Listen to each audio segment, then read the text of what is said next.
Hello. Before we get into this week's episode, I want to tell you all about an exciting event that we have coming up. David Starkey will be joining Brendan O'Neill for a special live recording of Brendan's podcast on Tuesday, the 14th of December. David and Brendan will be live on Zoom talking about the history wars, green hysteria, the tyranny of woke, and much more. Spike supporters can get in for free, so if you are a Spike supporter, you can claim your ticket now from the Supporters Hub. And if you're not yet a Spike supporter, then why not sign up today?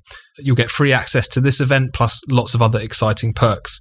Tickets will go on general sale next week if there are any spaces remaining, but supporters get first dibs. So become a Spike supporter now if you want to make sure you get your ticket. Just sign up now at spiked-online.com/supporters. That's spiked-online.com/supporters. See you there.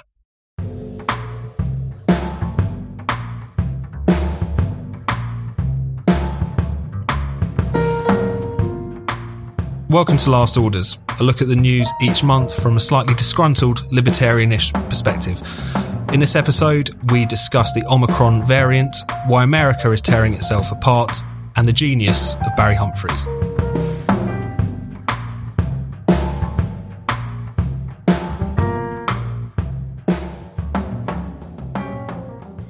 Hello and welcome to Last Orders. I'm Tom Slater, editor of Spiked. I'm joined today, as I am every month, by Chris Snowdon from the Institute of Economic Affairs. Say hello, Chris.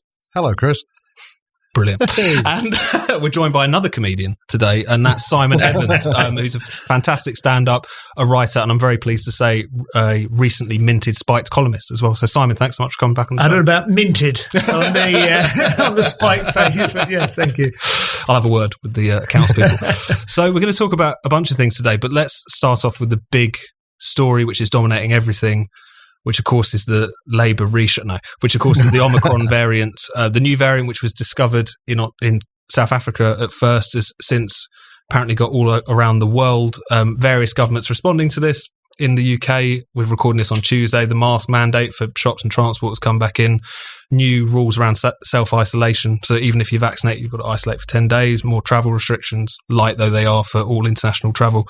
But there's still a lot of open questions, Chris, I think it's fair to say, about how deadly this particular strain is. It seems like we know that it's more transmissible, but whether or not it's actually going to trouble the hospitals is still an open question. So do you think that the government has overreacted over scant information, or do you think that it pays to be cautious at this point? I think in a way, I mean, we don't know what's going to be said in this bloody briefing yet, do we? But at the moment, if it just stays at being masks in shops and on public transport, I would say that politically he's probably done the absolute least he could do, really. I'm not in favour of it. I don't think he should do it. And these things are actually much more damaging, both psychologically and economically, than a lot of people give him credit for. But given the pressure that he's under and given what other countries are doing, I think he probably did the absolute minimum, and I hope he doesn't do any more. We don't know anything about it.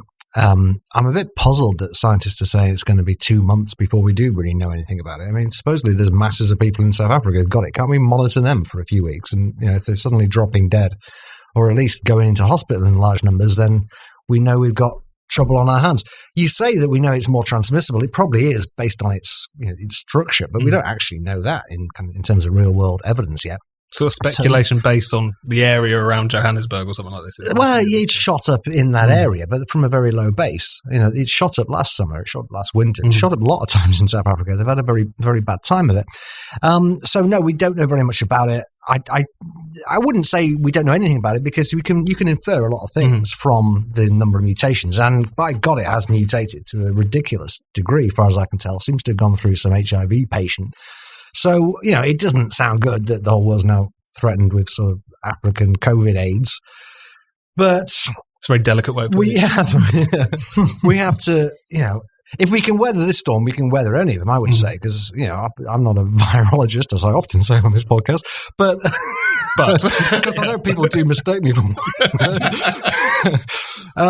But it looks like about as bad as a mutation as you can get. And the very, very early evidence from the doctors in South Africa is actually hardly any of these people are going to hospital. The unvaccinated are having it quite badly, but the people who have been vaccinated have had it remarkably mildly. So, all what you can do, touch wood. But let's not start ruining anything or bringing up any restrictions. There's not anything really we can do. Let's say it's mass is more transmissible and much more deadly. What are we actually going to do? Are we going to go into lockdown again? For how long? It's going to take months and months before they get a vaccine that's going to deal with this. And then obviously another 6 months minimum before they start injecting people. We're not going to go through this again. So, I mean, it seems to me either way, we shouldn't do very much about it, because if it turns out to be not a big problem, then obviously we shouldn't do anything about it. If it turns out to be a really big problem, then I just think, well, we tried our best. It's game over. I'm afraid we're just going to have to let it spread this time. The reality is somewhere in between, which it probably is going to be a bit worse, maybe even significantly worse than Delta, and that it's going to, it's inconvenient that it's coming up around Christmas time, of course, particularly if it's much more transmissible. But we've done a great job with the booster shots. And if 3 or 4 shots don't significantly help, it would be extremely surprising. And the sensible scientists that I kind of follow seem to be saying, look, we need to calm down a bit about this. South Africa is very thinly vaccinated. We're very, very heavily vaccinated. Plus, we've got masses of natural immunity, thanks to the government's masterful strategy of infecting everyone with COVID. So, Simon, one question that's come up this week is, will people put up with any more of this? The mask mandate thing is slightly more trivial in the grand scheme of things, I guess. But if there were more restrictions, Chris Whitty was quoted this week as saying that that's the thing that keeps him up at night, is that if more measures had to be taken, that people are just so fatigued that they wouldn't necessarily go along with it. Do you think that's the case? Do you think people are done with this pandemic, or are they still so kind of frightened by what might happen that they'd even go along with things? Well, I have a great track record of anticipating what the British people will be like and how they'll respond. I thought that they would roar like the lions of yore when when told to stay in their houses, and in fact they trooped in like very much tame house cats. So I stand ready to be disappointed by their determination to defend their liberty at all costs. Once again, I do find the term mask mandate just absurdly. It just immediately conjures up the Lone Ranger, doesn't it? The masked man bit of that.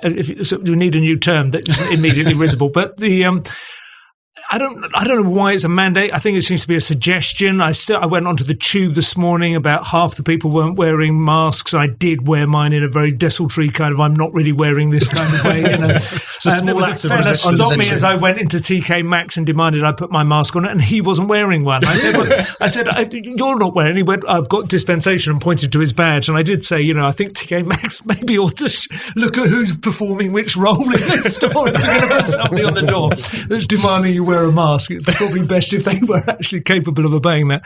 Well, I don't know. I mean, I agree with what Chris has said about we don't know. The things that I have heard seem to suggest that it is more transmissible, that there does seem to be enough anecdotal evidence that is the case for me to believe it. And some people say really quite several times more transmissible. But normally, as viruses develop, I mean, this is we all knew this before the pandemic, right? As viruses develop, they try and become more transmissible and less deadly. That's their usual MO. Obviously, we're talking about a non-sentient being. We're talking about natural selection, but the more transmissible it is, the more easily airborne it is. For instance, the fear always with HIV was that it would become airborne at some point. It would become a thing you could infect people with coughs and sneezes, but it would be much less likely to kill you as a result. They get less heavy and so on. This is a significant mutation, but that is not anything that doesn't remotely correlate with and therefore is more deadly. It might correlate with and therefore we'll be able to sell a dummy to the vaccine, but it doesn't mean that once it gets in you, it's going to hospitalize you for a fortnight. It might be that that's the sacrifice it's made. It's decided to go for the quick kidney punch and out. And I have heard people saying even the unvaccinated have gone into hospital with this, have had maybe 3 or 4 days feeling a bit heavy, like there's an elephant on your chest, and then back out again, And I mean, I think probably most people would take that as against 6 months of lockdown, So, yeah, everything that Chris said, essentially. The one person I do find quite interesting on these things is Scott Alexander, as he is on most things. I don't know if you follow his Slate Star Codex blog. And he did a sort of meta-analysis of where the betting is at the moment, which is always quite a good way of understanding what's really likely to be happening. And it was much less than evens that this is going to be any worse. Basically, it was. Can you bet on these things? I've been looking. You look at whether people they don't bet on whether it's going to. It's not like a Deadpool. They bet on things like the stock market and things like what's going to react. Stores, hospitality, places that would suffer immediately if there was lockdown. And the general feeling seems to be quite buoyant. So I'm inclined to, but I mean, it's largely a question of mood, isn't it? Yeah. And I feel at the moment I've got the wind at my back. I've had a good 3 months, and this is not going to knock me off my rails. But of course, it's not in our grasp. It's Carrie, isn't it? Basically, and we have to wait and see. She is like the new goddess of bad decisions. Well, what's terrible, but it's true, Chris, as you were saying, that so much of this is about the politics of it. Like, they had to do something. The unfortunate thing is the fact that they do now feel the need to kind of engage in these theatrics at all times. Because you just think if the government was able to just say, for all intents and purposes, it's over. We've done as much as we possibly could do. They'd be written up as not only reckless, but, kind of almost quasi-genocidal in their sort of intent, such as it is that we've sort of crossed that line towards safety, in inverted commas, just being the sort of guiding principle at this point. Yeah. I mean, is it just that this is going to have to sort of wear out? It'll be like another 6 months.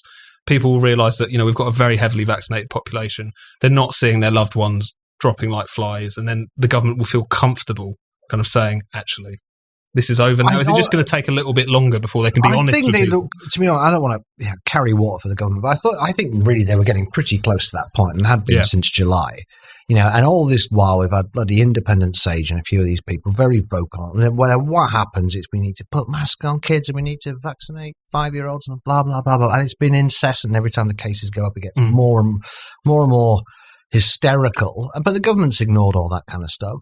They've always said there was a plan B. They always said that this was irreversible if there wasn't some big variant. It's not like they've suddenly pulled this out and there's an excuse to suddenly mask us up again. It's pretty obvious to me Boris Johnson doesn't want to bring any of this stuff in.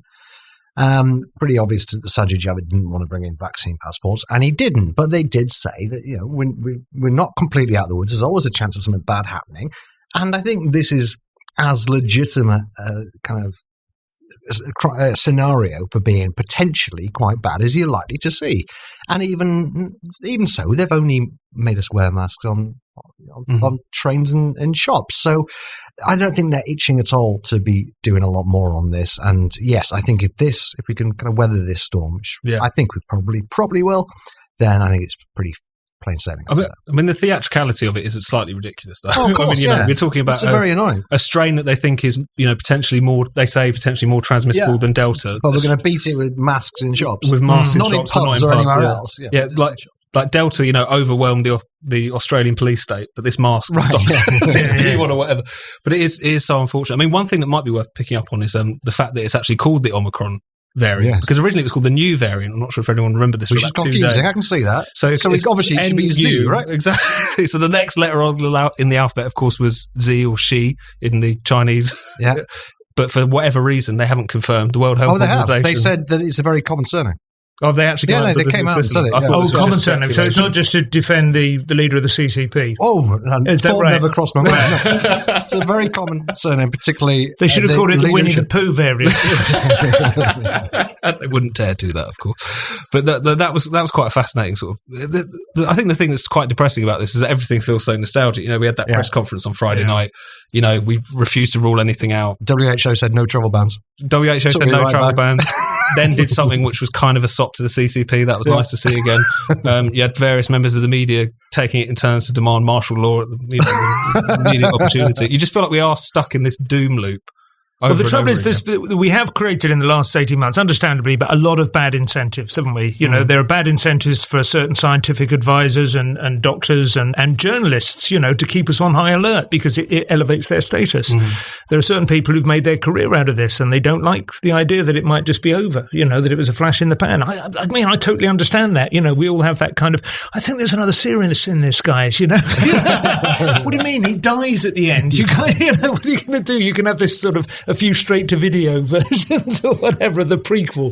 But I think that's a lot of what's happened. I really do. I think there's an awful lot of people who, the Faucis and the Whitties, but, not anything particularly against Whitty, but that kind of people, the Neil Ferguson, obviously, who's had decades of being an absolute laughingstock, constantly sounding the alarm like some ludicrous medieval monk from the top of a tower every time he sees swine flu heading across the ocean. Finally he's got his day in the sun and he doesn't want it to be over.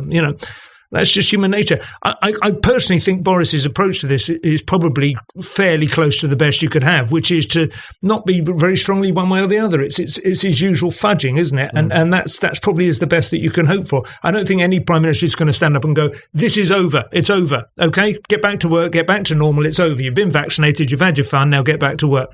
Nobody can dare do that. So the thing to do is talk about other things and hope that the virus just moves on.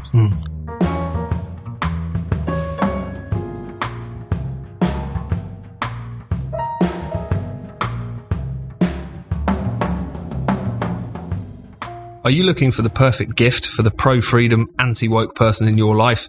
Then look no further than the Spiked shop. You can now get your favourite Spiked slogan on a t-shirt, hoodie, tote bag or mug, including ban nothing, question everything, love Europe, hate the EU, and cancel culture. Plus, if you're a Spiked supporter, you can get a 15% discount off of everything. Just go to spiked-online.com/shop to browse our items and make your purchases. That's spiked-online.com/shop.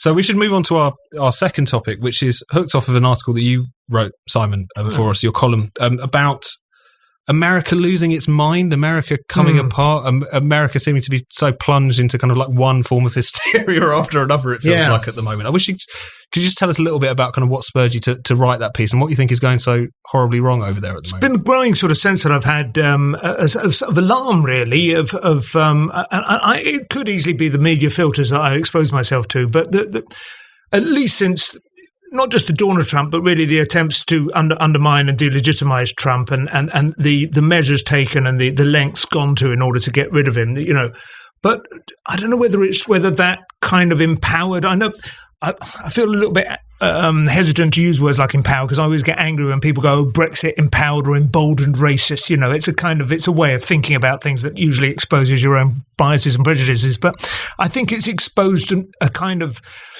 We've been talking for a long time, I know, about identity politics and the sort of victimhood mania that's kind of driving a lot of that kind of stuff. But it just seems to be legitimized to an extraordinary extent. What used to be like campus politics, what used to be student protests in the 60s, 70s, 80s, young people have always gone crazy, dyed their hair pink and shouted down with everything. But it just seems to be like really gripping the whole nation now and driving the agenda. And they've just really lost the plot, I think. And all that kind of stuff just seems to be, it would be fine if it was just a bit of eccentric icing on an otherwise tasty cake, but actually America is in a lot of trouble.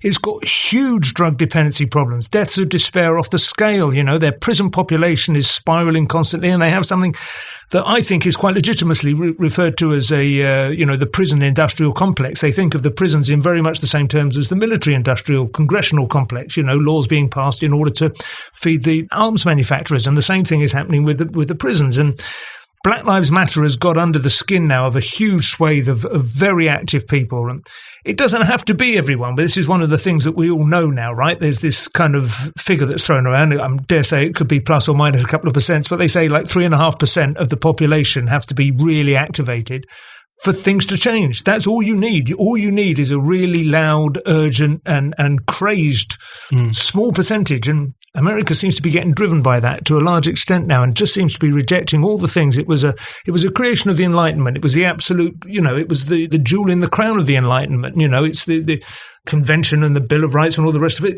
They were fantastically well organised and hard won and well thought through constitutional grounds on which to build a nation, and a lot of it is just being dismantled now in order to satisfy pressure groups who haven't really thought through what might happen. One thing that it feels like the kind of current predicament America is in really came to the fore in recent weeks was the Carl Rittenhouse trial, which I know you wrote about, I wrote about as well, because it was so striking how you basically have a sort of liberal establishment, if we want to call it that, who are so devoted to the narrative that the facts don't dent it whatsoever. So I know a lot of people in Britain won't necessarily been following this story as closely as anyone else, but essentially you had this kid in the summer last year in Kenosha in Wisconsin who, whilst there were sort of riots Black Lives Matter riots effectively ripping through the city, a place where his dad and his family lived. He decides, and several other people, to show up with this rifle to protect businesses and to offer support to people because the police are completely withdrawn. And he ends up shooting 3 people, killing 2 of them. This was presented instantly as he was essentially, in the words of one Democratic congresswoman, a white supremacist domestic terrorist who had crossed state lines to take aim or at the very protesters. least a vigilante, which they use that term to imply lynching and that kind of mentality. Yeah, and the narrative was so cast that this was just another kind of symptom of America's white supremacy, that you had even like quite prominent liberal commentators admitting over the course of that trial that they didn't realise that he fired only in self-defence, that they didn't realise that all of his victims were white, that they didn't realise any of these details whatsoever. And that felt like a kind of line was crossed there where it's just everything is about burnishing this narrative. The facts don't make any difference. People doubled down in the wake of that verdict. And then you had, from the top, Joe Biden say that this verdict troubled him. Yeah. So it just feels like, as you say, all of these kind of principles, it's just been completely dashed, it feels like. Do you think the Rittenhouse thing was going to significantly? No, I absolutely do, although it wasn't the first for me by any means. I think if I had to identify one incident, a very similar incident, it was the Covington High School thing, where the young kid was snapped, photographed sort of apparently smirking into the face of what is known as an elder, which is an old man, basically, who happens to be of a Native American heritage.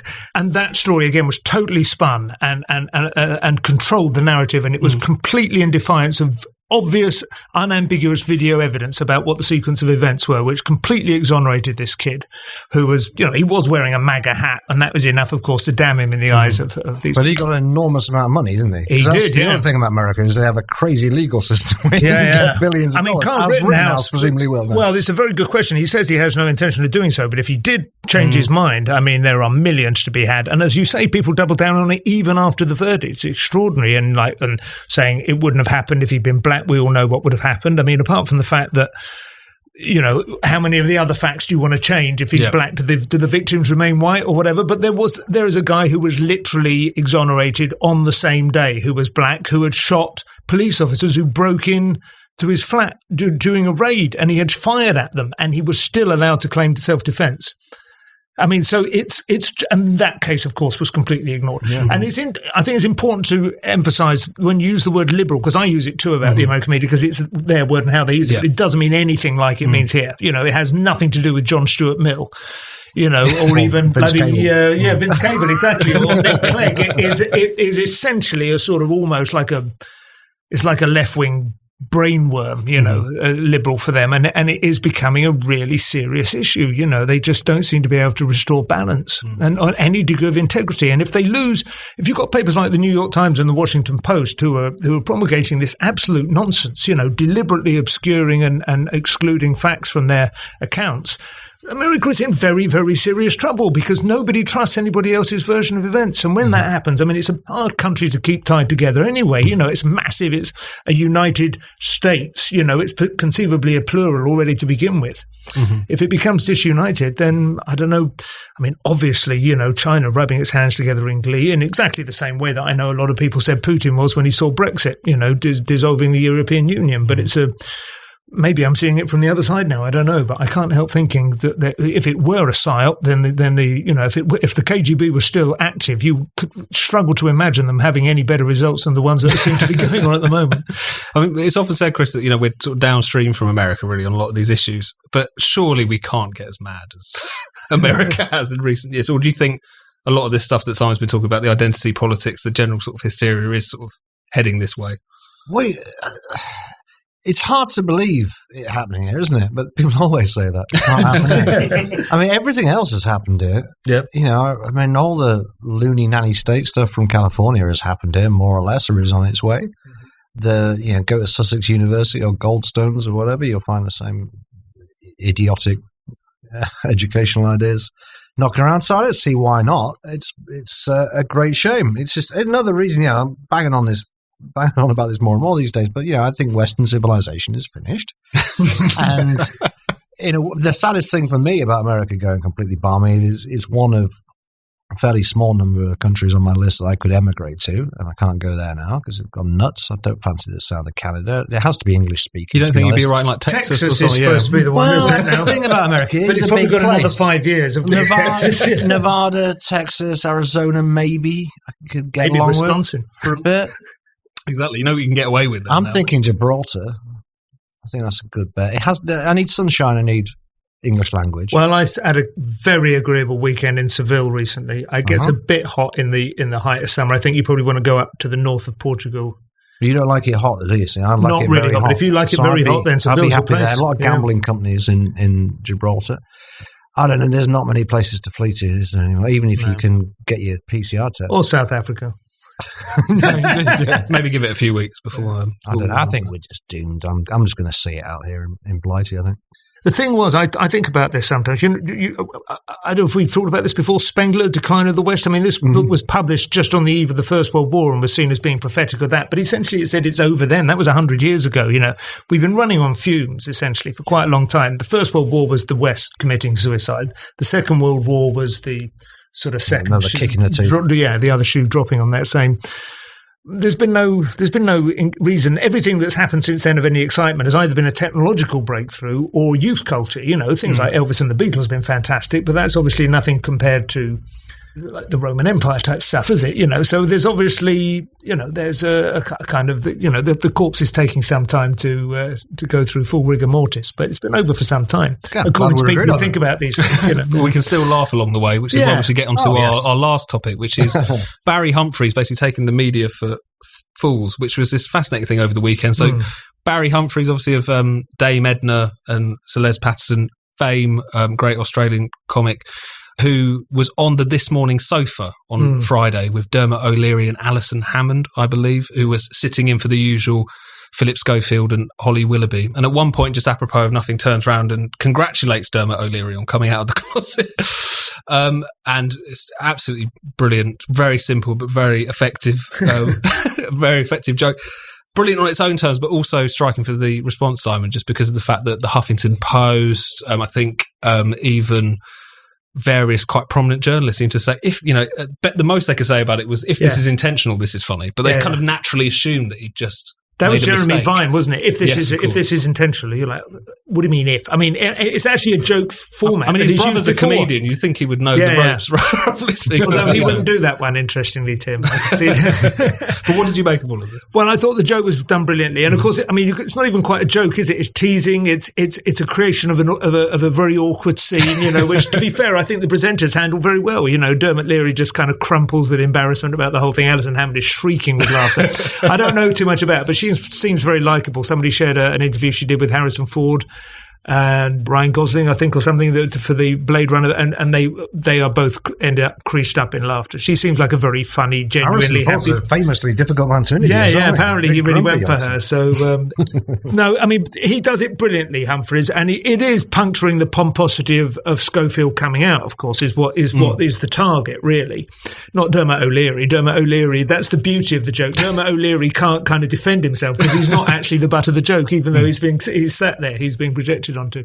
I don't even know if the Huffington Post watched it. I don't know if they just picked it up offline. I mean, it just tells you a great deal, I think, about the piss poor, journalism that passes on these online sort of enterprises sometimes. And it felt to me like that, but I mean, I could be reading too much into it, but it is a fact that HuffPost and the Indie and so on went for Humphries a couple of years ago because he did kind of wade into the trans thing. I suppose because people thought, oh, he'll be pro-trans because he's been dressing up as a woman all this time. And he's like, the what? No, sex, biological sex is real, blah, blah, blah. And he was, like all those other old timers, like John Cleese and so on, these people who've, spent a lifetime, mocking absurdity and have sort of had enough about the absurdity actually coming, backwash into real life. And I think they went for him as a result. I think they were delighted, as again, I may be projecting, but I think they were absolutely delighted that this old man had made a fool of himself and demonstrated that his opinions were no longer of any value or worth and he could be safely ignored because he couldn't even tell the difference between Philip Schofield and Dermot O'Leary, And in fact, he was absolutely round the back of them laughing at them, So it was really delightful and enjoyable. But I suppose it's a storm in a teacup, but these things mount up, don't they? Do you know what I mean? It's an incremental sense that these people have lost touch with reality, that they have no idea, and that they sit in judgment very happily and are very, very quick to dismiss. No sense of humour. No, absolutely. As I said in the article, I think wokeness arguably is what rushes in when the sense of humour departs. That's what will rush in to fill the hole. And just on that point, do you think that because of this sort of woke climate, that it's going to be difficult to have another kind of Barry Humphries or whatever, partly because they don't get it, but also because you're just not really allowed to even implicitly poke fun at the kind of aura around Philip Schofield after he made his valiant another Barry Humphries or another Dame Edna. It's probably like as unthinkable as another Beatles or another Led Zeppelin. These things they come out of a certain culture. Humphries came out of a certain period in Australian national life, and a certain kind of cultural cringe, that Clive James also emerged from and talked about, and the same way that John Cleese emerged from a very repressed lower middle class household in Western-super-Mare of the kind that probably doesn't exist anymore. People's humour does often reflect early experiences and a certain kind of elitism that he was capable of enjoying, at the time. Things will move on. I don't think there will be another Dame Edna, no, but that would be kind of, I don't know what that would look like exactly. You could say that Partridge was a worthy heir for the time that he was on, and maybe there'll be another one that will come along and be another exposure of whatever toe-curling conceivable archetypes, dominating our screen now. But Dame Edna now wouldn't make any sense because she was a kind of, as well as lampooning the stars that she was on the sofa with or whatever, she was also lampooning a certain kind of brash, oblivious, unself-aware Australian housewife, that wouldn't exist anymore either. Her own mother, essentially, Humphries, said, and various aunts that used to come over with their bingo wings, as he referred to them, He was an absolute, well, he remains. I've booked tickets to go and see him next May. He's 87 and he's on tour as himself. I think it'll be a fairly low-key evening by comparison with some of the great sort of multi-character extravaganzas of the past, but a hell of a victory lap. But the obvious target is the woke themselves, right? For satire. If you look at the target of Partridge, it was a certain kind of middle-aged man or TV presenter. If you look at the target of Dame Edna, it was a middle-aged Australian housewife. The obvious target for satire now is the woke. Some people are kind of doing it a bit. Well, Andrew Doyle does a very good one, yeah. There's nothing really stopping comedians from attacking these people or satirising these people. There isn't really anything stopping Hollywood producers going out there and doing a good old-fashioned 1980s action film or whatever, with a bit of sexism thrown in if they feel like doing it. And I think they probably will, because as far as I can tell, Hollywood's really doing very badly these days, not just because of COVID, because they're making all these high-minded films that nobody wants to watch. And at the end of the day, capitalism will prevail, I think, in this. Cannibalism. Capitalism. Capitalism, sorry. Same thing as far as either way, make a good film. Yeah. The hills have eyes. And so, unless there's actual legal restraints on satire, and I know there are kind of, hate speech stuff at the very extreme end, but generally speaking, we still have freedom of artistic expression. I think that just the fact that there's a very small audience for woke comedy, for example. Yeah. Where people... there's a huge audience. Hollywood have gone all in on the CGI, the Marvel Cinematic Universe and Star Wars, and I think they've absolutely had a bellyful of it now, and that, it's not woke technically. Some people say that's kind of fascism, really, and fancy dress, the idea that a strong man can settle all these arguments. Marlon would say it's libertarian. Right. He's got a whole hypothesis about how the entire Marvel universe is libertarian. But it is, I suppose, sort of woke in the sense that it presents a lot of women with upper body strength equivalent to, to Muhammad Ali or whatever, and there's a kind of a denial, I suppose, of some biological realities there. But maybe that's not too bad. No, it's okay. It's just joyful fantasy. That's fine. But there is something pleasing also about seeing, Dirty Harry, isn't there? That kind of, very much. I think we'd all like to see that come back. That's why people are still watching those kind of films and still listening to the Beatles and the decent stuff. The Beatles won't come back.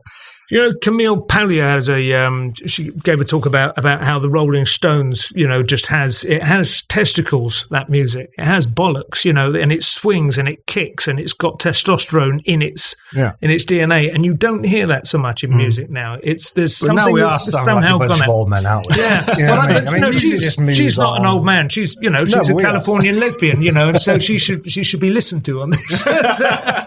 I absolutely confer authority on her, and if she was to withdraw those comments, I would go quietly. But I don't know quite what it is, but I do think. I mean, my son is, I was talking about this recently, is into electric guitar, and that's all the stuff he listens to. It's like Guns N' Roses and stuff, and I think it's going to come back. I cannot see that we can endlessly just keep draining all the problematic sexuality and instinct for violence out of public life. Well, it'll either come back or we'll just stop breeding altogether. Those are the two options. Well, the difference is with the music, I think there's probably been enough songs written, really, for anybody. So do we need more songs, really? There's so much, every art form has its peaks and troughs. And, and they do the stuff and they say, right, that's enough of Renaissance paintings. We don't need any more. We'll just enjoy that. With films, it's different. They need to keep releasing new films. Comedians need to keep producing new material. Unless we're all going to stay at home watching Bill Hicks and Eddie Murphy, then the art form has to get bums on seats, right? Not even progress. Just has to get bums on seats. Rock music as well, though, surely. Not really, because no one cares whether there's never going to be another rock band, because we got the records. I want to go and see live rock, and it's good if it's a band playing their own songs. I mean, if Guns N' Roses were immortal, I'd be happy with that, but they're not. They get another. I'm seeing them next year. Yeah. I think it'd be probably tribute bands, to be honest. I think again, old man time. I think all the good songs have been written. Well, on that suitably downbeat note, Chris, Simon, thank you very much. You're absolutely welcome. You've been listening to Last Orders. Be sure to subscribe to this podcast wherever you get your podcasts. Please do take a moment to leave us a rating and a review. And if you'd like to support the show, why not become a Spiked supporter? Just go to spiked-online.com/supporters to sign up. That's spiked-online.com/supporters.